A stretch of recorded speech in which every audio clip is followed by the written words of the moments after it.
Well, thank you very much. And today we're delighted to swear in our next Director of National Intelligence, Tulsi Gabbard. Most of you know Tulsi. She's a fantastic woman. Tulsi, I want to just congratulate you, your husband, Abraham, your sister, and all of your friends. A lot of friends here. You have a lot of friends. I noticed that, huh? I'm grateful. They were all fighting for you. It worked out very well. Tulsi Gabbard's an American of extraordinary courage and exceptional patriotism. She's devoted her entire life to public service, and I've watched her for years on different shows and everything. I said, she's a woman of great common sense, and, we like the common sense. It's a word that's being used a lot. I think we started it in terms of politics, but it's a word that's used a lot. It's usually pretty effective, too, and you really are. I've watched you even on Larry King. You're very young. I don't know how you were Larry King, but you're very young. But you were, and you always had the situation covered properly. At 21 years old, Tulsi became the youngest woman ever elected to the Hawaii State Legislature. After 9/11, she joined the Hawaii Army National Guard and deployed abroad 3 times, and highly respected by everybody. So many people writing in letters saying she was so exceptional even then. She continues to serve as a lieutenant colonel in the U.S. Army Reserve, and Tulsi also served 4 terms in the United States House of Representatives, where she was a member of the House Armed Services Committee. She is a former vice chair of the National Democratic Party. Can you believe that? And here she is. That's very nice. We have a few of them. But she was never a Democrat. She was, at heart, she was a Republican. I watched her. And was a 2020 Democrat candidate for President of the United States. It's not easy, right? It's not so easy. People think it's easy. It's not easy. Throughout her service, Tulsi has always distinguished herself as a leader of the highest caliber. She's earned the respect and admiration and love of Americans on both sides of the aisle as her profound commitment to the values that keep us free, and she really does have those values as much as anybody. In recent years, Tulsi has been a courageous and often lonely voice speaking out against radical left's attacks on free speech and the dangers of an unelected deep state. And I have to say she was very, very strong for me when I was going through all of the fake news and all of the problems that we had with some very sick people. She was always out there. Before I really knew her as well, she was out there defending me, so I appreciated that, Tulsi. But the threat of a warmongering military-industrial complex and the weaponization of government and governmental people that go out and persecute. They like to persecute people that are innocent. Tulsi herself became a target of that weaponization when she was outrageously placed on a suspected terrorist watch list by the Biden regime. It was a very evil regime after criticizing their appalling abuses of power. And I'm confident that as Director of the National Intelligence, Tulsi will work tirelessly to keep America safe. And she's been doing that her entire career. I think it's going to be a very natural day for you when you walk in. It's just have to keep the way you are. Just stay the way you are. She'll be clear-eyed and she'll be focused on the threat of radical Islamic terrorism and lots of other threats, too, threats from within, and give no quarter to America's foreign enemies. At the same time, I'm entrusting Tulsi with the responsibility of overseeing urgently needed reforms to the U.S. intelligence community to protect the rights and the civil liberties of all Americans. She'll provide the American people with transparency, eliminate corruption, shrink the bloated bureaucracy, and restore honesty, integrity, and trust to the national security state. There's only one thing I can say, that there's nobody like her for this job. This was a very easy one for me. She was recommended by some of the top people in that world. It's a little world, It's a little smart world. It sometimes can be an evil world when the wrong people are there, but we have the right one. She's had so many great recommendations. I would say Pam was right up there with her, Pam Bondi. She had a lot. I know her a little bit better, and you're doing a fantastic job after about 3 or 4 days, right? You've had a lot of experience, but you've never seen anything like this, Pam. But you're going to do fantastic as the Attorney General. Fantastic. So thank you and congratulations. We did this with Pam a few days ago, and this is again my honor. So congratulations to Tulsi, and I think Pam is going to administer the oath, and when she does that, I'll sign your new certificate. Good. Thank you. Thank you very much, everybody.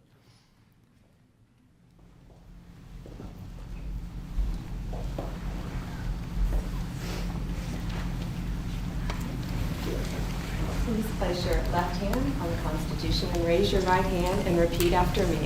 I do solemnly swear I, Tulsi Gabbard, do solemnly swear that I will support and defend the Constitution of the United States that I will support and defend the Constitution of the United States against all enemies, foreign and domestic, against all enemies, foreign and domestic, and that I will bear true faith and allegiance to the same, and that I will bear true faith and allegiance to the same.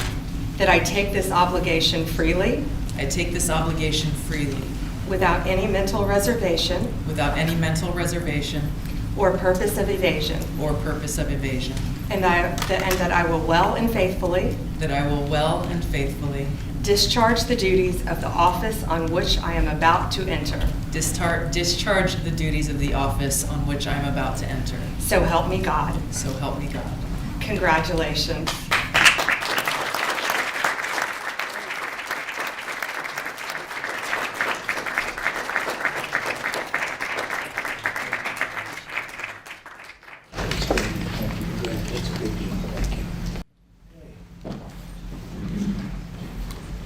How is the Oval Office looking? A little different look, right? It's the Oval Office. Yeah, we got a good one here.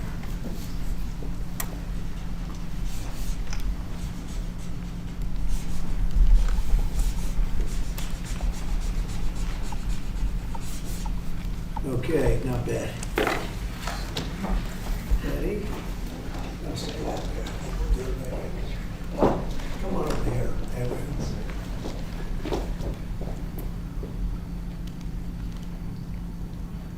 Okay, I'm sure there are no questions. You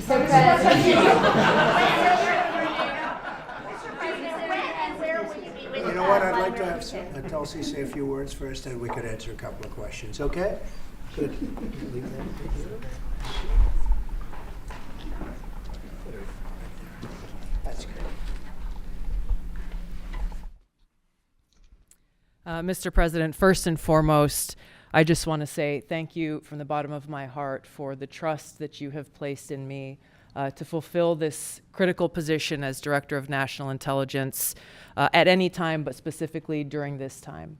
Unfortunately, the American people have very little trust in the intelligence community, largely because they've seen the weaponization and politicization of an entity that is supposed to be purely focused on ensuring our national security. So I look forward to being able to help fulfill that mandate that the American people delivered to you very clearly in this election, to refocus our intelligence community by empowering the great patriots who have chosen to serve our country in this way, and focus on ensuring the safety, security, and freedom of the American people. As you've said, Mr. President, this is what I've dedicated my life to, and it is truly humbling to be in this position, to serve in your administration, help to rebuild that trust, and ultimately to keep the American people safe. Last thing I'll mention, that in your National Prayer Breakfast speech, you made a statement about your legacy of wanting to be remembered as a peacemaker. I know that I can speak for many of my fellow service members who are here today, veterans, Medal of Honor recipients, how deeply that resonates with us. For those who volunteer to put their lives on the line when duty calls, but to have a president and commander-in-chief who recognizes the cost of that sacrifice and ensuring that war is the last resort, not the first. So thank you for your leadership on behalf of my friends here and all who wear the uniform. We're grateful. Thank you. Congratulations. Thank you. Thank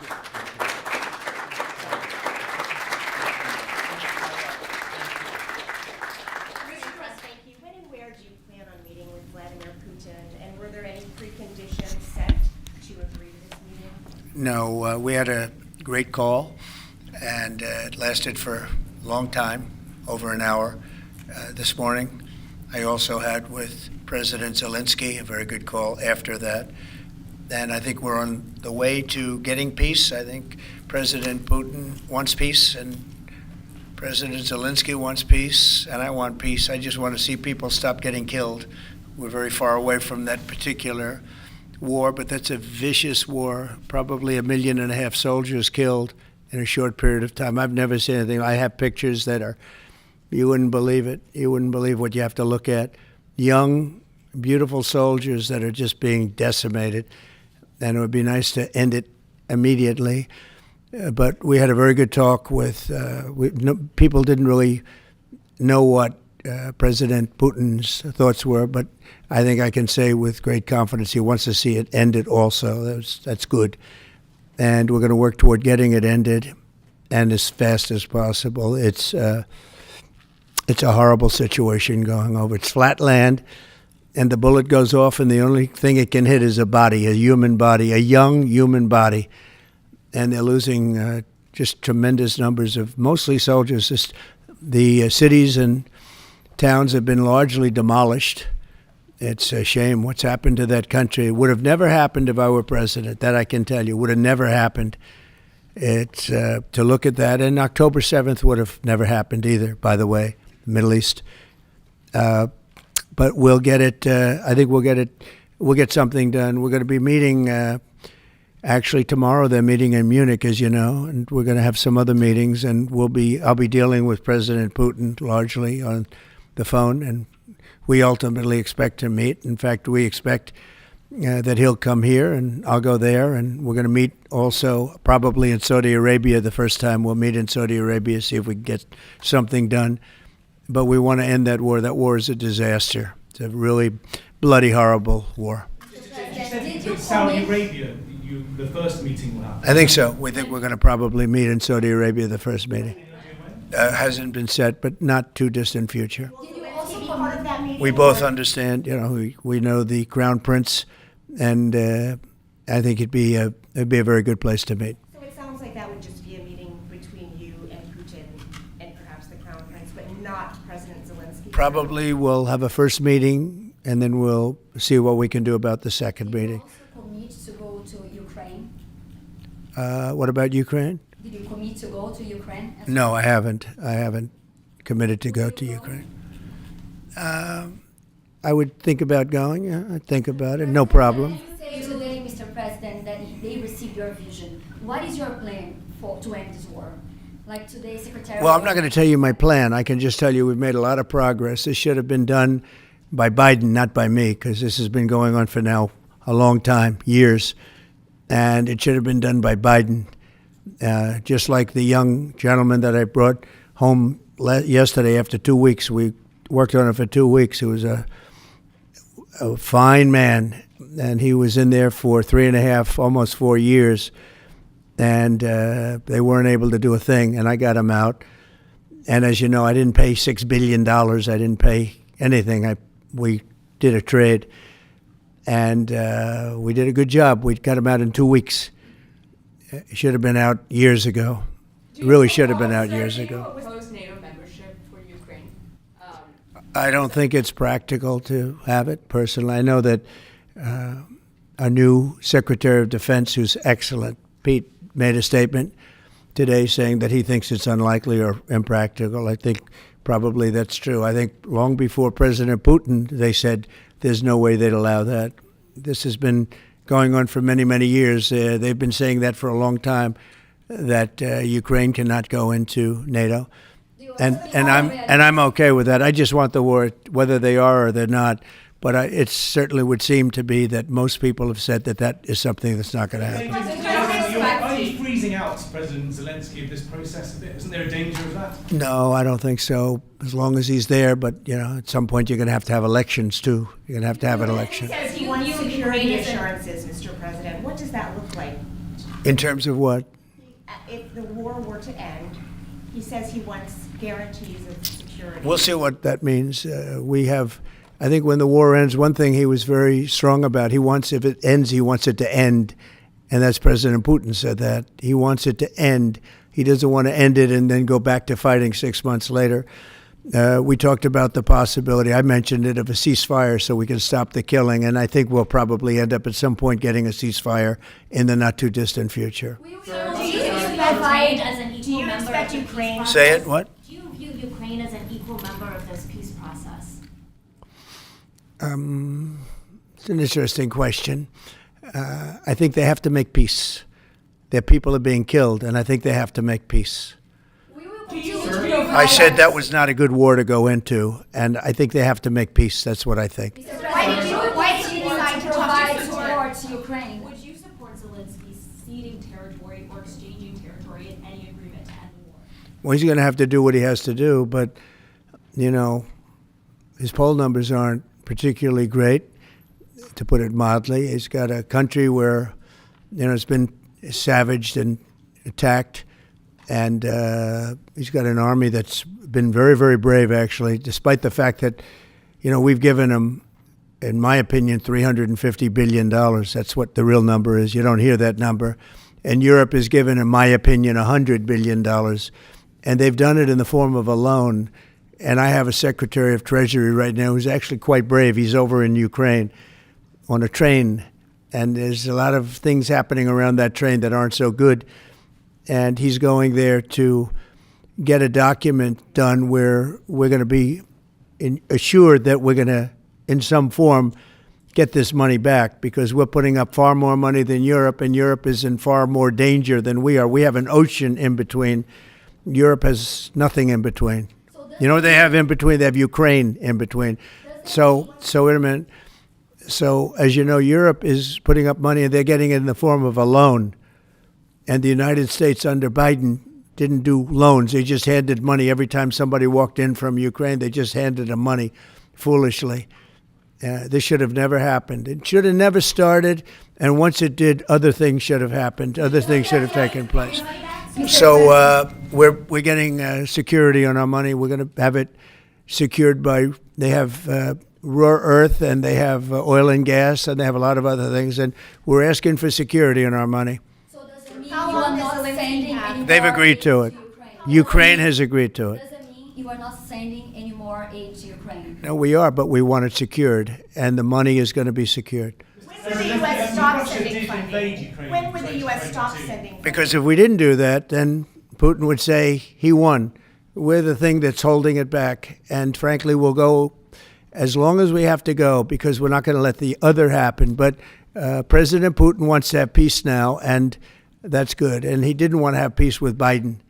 Was that conversation with Putin? And you tell me why that is, okay? Was that conversation with Putin to start these negotiations part of the deal to bring Fogel home? No, but it was a nice thing that he allowed Mark Fogel to leave. In fact, Mark wasn't feeling well, but he was, all of a sudden, about 2 weeks ago, he started being treated very nicely. He said they took him out for haircuts. They took him out. They helped him out a little bit and made him feel better, made him look better. And they were nice to him. And he said, I saw something happening. And it coincided with when I came into office. So that was nice. And he's a fine person. He was so happy to be out. He was there for 3.5 years plus, and he shouldn't have been there at all. They should have had him out much faster than that. What does make you believe that Zelensky will agree Wait, go ahead, please. Sorry, sir, just to be clear, do you see any future in which Ukraine returns to its pre-2014 borders? Well, I think Pete said today that that's unlikely, right? It certainly would seem to be unlikely. They took a lot of land, and they fought for that land, and they lost a lot of soldiers. But it would just seem to me, and I'm not making an opinion on it, but I've read a lot on it, and a lot of people think that that's unlikely. Some of it will come back. I think some of it will come back. Yeah, some of that land will come back. These are ultimately both Russian. Who are you with? Me. Yeah. AFP. You who? AFP, Agence France Presse. Okay. I just wanted to ask you, the things that the Secretary of Defense was talking about the 2014 borders and the lack of NATO membership. Ultimately, these are both demands that Russia has made in the past. Is there not a danger of handing Russia a kind of win on this? And what Well- does it make you believe Zelensky will- Well, I think that if you look at the war, the way the war is going, you'll have to make your own determination. I'm just here to try and get peace. I don't care so much about anything other than I want to stop having millions of people killed. Last night, Kiev got hit very, very hard. I want to see people stop getting killed. That war is ridiculous. It should have never happened, and it would have never happened. Yeah, a couple of more questions. Are you planning to sign sign today? Are you planning to sign an executive order on reciprocal tariffs, sir? Yes, I am. In fact, I may do it today, and if I do it today, I could almost do it right now. Would you like me to talk about it now? I don't want to take anything away from this young lady's day, because this is her day, and I may do it later on, or I may do it tomorrow morning, but we'll be signing reciprocal tariffs. The world has taken advantage of the United States for many years. They've charged us massive tariffs that we haven't charged them. And as you know, I just did something on steel and aluminum, 25%. That'll go up at some point, but 25%, which will level the playing field quite a bit. I did it previously 50%, and Obama was very weak, and Biden was even weaker on steel. The steel was just absolutely, it really started with Obama. The world really took advantage of us, and then that morphed into Biden. And what they did was he was so worried about trying to attack his political opponent that he didn't know what he was doing with respect to countries taking advantage. He should have looked at the countries, both friend and foe, taking advantage of us. So we're going to be doing reciprocal tariffs, which is whatever they charge, we charge, very simply. But we're going to be... Considering exemption, talk about widespread fraud and abuse. Oh, yeah, there was tremendous fraud.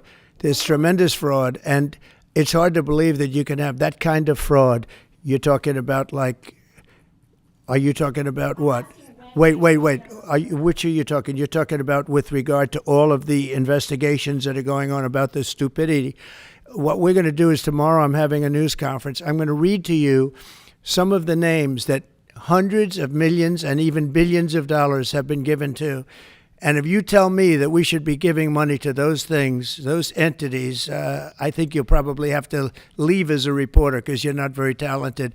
When you look at the kind of money, billions and billions of dollars being thrown away illegally, and there's no chance. I mean, I say it in front of our Attorney General, there's no chance that there's not kickbacks or something going on. When you give millions and millions of dollars to somebody that stands to look at something for 15 minutes and walks away with millions of dollars, that money's coming back in some form. And that's only one form of corruption. The biggest thing is what they do to our country. They're taking massive amounts of money and spending it on items. I went through a list of 200 expenditures that were made, and I found 3 that looked like they were reasonable. Okay, 3. And we'll be talking about that tomorrow. We have a lot of stuff. And I want to commend Elon because he's done he doesn't need this. He's abused by you people every day. He's found more things than anybody could find. I think he's got the credibility to do it. I know he does.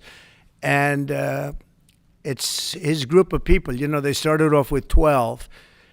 I call them 12 geniuses. They started off with 12, and they went to 20 and 25, and now they're up to almost 100.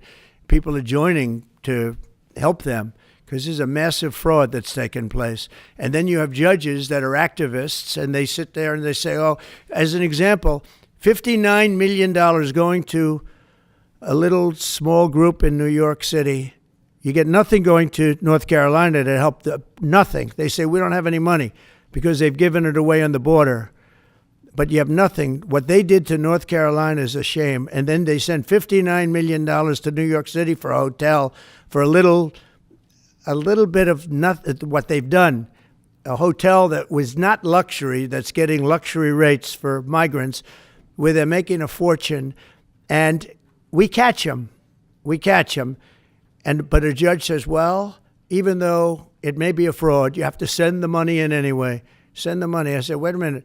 We have money that shouldn't go because we caught it before it was sent out, but they want the money to go anyway. And I think you're going to have a lot of things to look at, Pam. I really do. What's going on with this whole thing? And this is just one group. We haven't talked about Department of Education. We haven't talked about the military. We haven't talked about a lot of things that are very big. And what's happened is, as an example, you'll have cases where you have a 3-month contract, and maybe the guy that signs the contract leaves. Maybe he gets rich. All of a sudden he leaves for that reason. But you have a 3-month contract, and maybe he leaves. So the contract is sitting there, and the people signing the checks don't know it's 3 months, and it goes on for years. The 3 months turns out to be 3 years, 5 years, 10 years, just goes on forever. And the guy on the other side of the contract just keeps getting check after check after check, because Elon had an expression yesterday, because nobody cares. It's a great expression. Nobody cares. The guy that signed the contract didn't care. Maybe there, may not be there, maybe crooked, who knows. But you have to care. Otherwise, you can't really run a thing like that, or you can't run a country, really, because there's so many transactions, thousands and thousands of transactions. And if you don't have people that care, you're going to lose control. And that's what's happened. And we've caught it. Now, what we caught is billions and billions of dollars, but it's a tiny fraction of the real number, because you can never catch the real number, because people have gotten away with tremendous amounts of money. But I said we have to make our government smaller, more efficient, more effective, and a lot less expensive. And we could find $1 trillion, but we're being hindered by courts, where they file in certain courts where it's very hard to win. And a judge will stop us, and a judge will say that it doesn't make any difference what you find. You just keep paying the money. That's a hell of a way to be. And I follow the courts. I have to follow the law. All it means is that we appeal.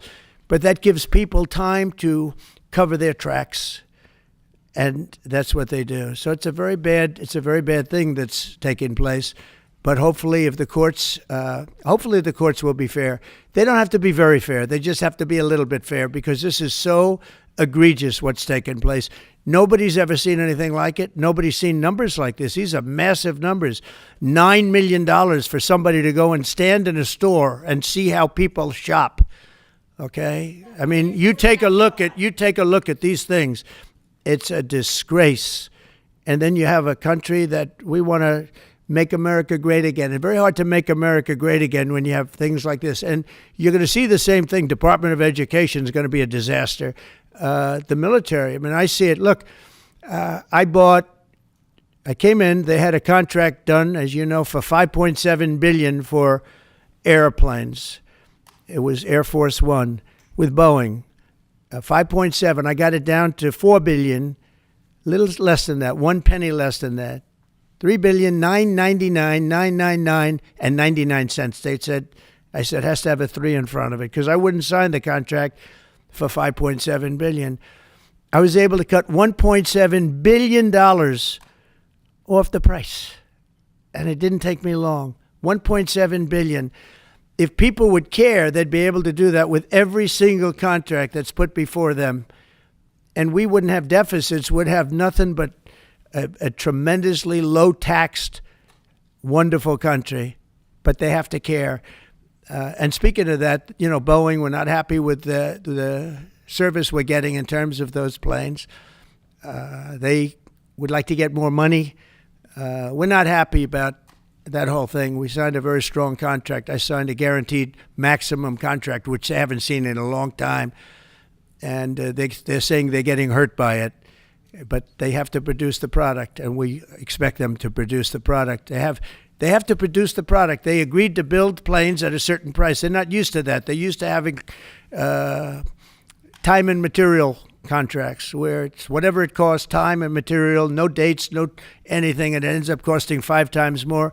You look at some of the ships that have been built. Take a look at the Gerald Ford, the aircraft carrier, the Ford. It was supposed to cost $3 billion. It ends up costing like $18 billion. And they make, of course, all electric catapults, which don't work. And they have all magnetic elevators to lift up 25 planes at a time, 20 planes at a time. And instead of using hydraulic, like on tractors that can handle anything from hurricanes to lightning to anything. They use magnets. It's a new theory. Magnets are going to lift the planes up, and it doesn't work. And they had billions and billions of dollars of cost overruns. I met the architect. I said, have you designed a ship before? This is one of the biggest ships in the world. It's like landing at LaGuardia Airport.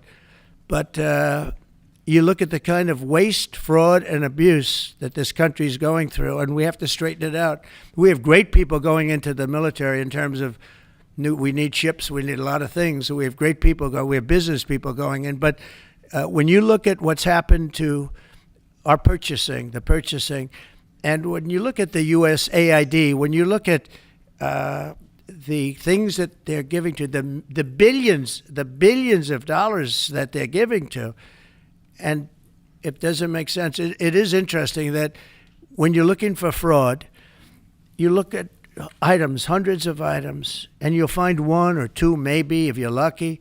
Here's something where you look at data, and they're all fraudulent. You know, by just looking at the topic, they're all fraudulent, except it's the opposite. You'll find one or two that's like a legitimate reason. So I just want to thank Elon for going through it. I want to thank all the people that are working with him. You know, we have a big group of people. I think the lowest IQ is about 160. That's very high. I think you have a couple of 182s in there, but they're doing a fantastic job. He doesn't need it, and they don't need it, but we're showing things, and it's going to be it's a big. People have no idea how important it is. Yeah. So how soon do you want the Department of Education to be closed? Oh, I'd like it to be closed immediately. Look, the Department of Education's a big con job. We're ranked, so they rank the top 40 countries in the world. We're ranked number 40th, but we're ranked number 1 in one department, costs per pupil. So we spend more per pupil than any other country in the world, but we're ranked number 40. We've been between 38 and 40. The last time I looked, it was 38, and then I looked 2 days ago, it came out the new list. It came out at number 40, so we're ranked 40. Norway, Denmark, Sweden, I hate to say it, China, as big as it is, it's ranked in the top 5, and that's a primary competitor. We're ranked number 40. So if we're ranked number 40, that means something's really wrong, right? And I say send it back to Iowa, to Idaho, to Colorado. Send it back to places that, and a lot of Indiana. You have a great new governor. You have a great senator that Jim Banks just got elected. You got great people. I'll tell you what, Indiana's going to be fantastic. We probably have 35, maybe 37 states that will do as well as Denmark, Norway, Finland, Sweden. They'll be just as good. Then you have the ones that we all know about. It'll be the same story. But you know what? Even they will be good. Because you look at New York, you give it to Westchester County, you give it to Long Island, you give it to Nassau County, you give it to Suffolk County. Same thing you go out to, and you give it to upstate New York. So you'd have 4 or 5 sections. You give it to Manhattan. Manhattan's a little bit tougher. For some reason. I don't know why it would be tougher, but it is. You give to California, and you go to various areas outside of Los Angeles, and you might have 6 or 7 different subgroups. But generally, like if you go to Iowa, you give it to Iowa. You don't have subgroups, you have Iowa.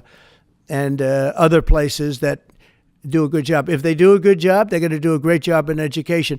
Those places will be every bit as good as the various countries that do so well. All the time, it's the same countries that are doing well. And so we have a Department of Education where people from Washington, D.C., who in many cases don't care about the kids out in the country. They don't care about the farms and the farmer's daughter and the farmer's sons. We have a massive bureaucracy in Washington, D.C. We have buildings that are all over the city. Department of Education. I never said Department of Education's on all these buildings. By the way, nobody shows up to work because they're all working at home. You know, quote, working at home. They're not working at home. And a lot of them have second jobs. And that's the other thing that Elon Musk is looking at. How many of these people are getting checks, working at home, but they're not working because they have second jobs and even third jobs? You're going to find a lot of them. And those people are going to be fired because we have to make our government smaller. All right, one more question. Yeah, Jennifer, go ahead. Nice to see you. Thank you, sir. questions, one on Ukraine again, and then another one on the Kennedy Center. Do you think that as far as your negotiating tactics go, did Pete Hegseth take away some of your negotiating abilities with Putin by taking Ukraine's sovereign integrity off the table, by taking... No, I haven't done that. I'm backing Ukraine. I'm backing Ukraine. Don't say that. I'm approving, but I do want security for our money. You know, Europe is getting security. You know that, right? They're giving their money in the form of a loan. Nobody knows that. And why are we at 350 billion and Europe, which doesn't separate with an ocean like we do, we have a little thing called an ocean in between. Why is it that Europe is paying 200 billion less than us to help Ukraine? Very similar size. If you add up all the European countries, it's a little bit smaller than the U.S. in terms of the economy. Why is it that they're not paying the kind of numbers that they should be paying?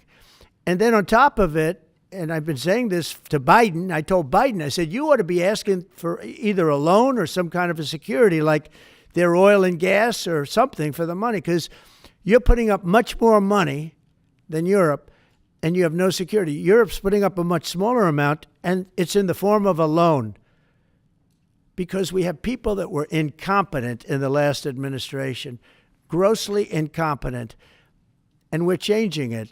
But we change it, and all we do is we get hit by lawsuits from the radical left all the time. But here we are. We stand, and I guess we've done okay. Thank you very much, everybody. Thank you. Thank you.